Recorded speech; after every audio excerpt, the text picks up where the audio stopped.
মই দীপক ঝা গাড়ীখন ব্যৱসায় কৰিবলৈ ভাড়ালৈ দিছিলোঁ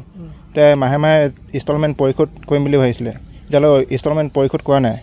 তাৰ বাবে মই থানাত এখন এজাহাৰ দিলোঁ এতিয়া মোৰ গাড়ীখন মানে বেলেগ এজন মানুহক বিক্ৰী কৰিলে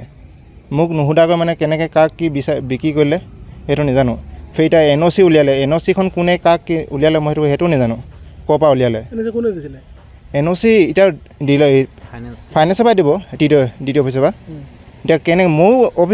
মোৰ যেতিয়ালৈ চাইন নাহে সেইটো কেনেকৈ NOC পালে সেইটো তদন্ত হ'ব লাগে মানে এজনে আহিলে মোৰ ওচৰত গাড়ী ল'বৰ কাৰণে মই তেখেতক গাড়ীখন দিলোঁ ব্যৱসায় কৰিবলৈ তেখেতে নি কিনে গাড়ীখন বিক্ৰী কৰি দিলে কি নাম তাৰ মানুহজনৰ নাম দীপক জেছৱাল কোন চনৰ গাড়ী বিকিছে আপুনি গাড়ী মই দীপক জেছৱালক দিছিলোঁ কোন চনত এতিয়া 4 মাহমান হ'ল তাৰ লগত কোন জড়িত আছে তাৰ লগত জড়িত আছে দীপক ঝা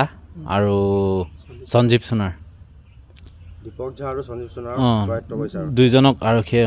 এৰেষ্ট কৰিছে এজন পলাতক অৱস্থাত এতিয়া আপোনাক কি বিচাৰিছে আমি এতিয়া ন্যায় বিচাৰি আছোঁ যাতে গাড়ীখন পাব লাগে আমি কি গাড়ী আছিল আপোনাৰ বলেৰ' 4 wheel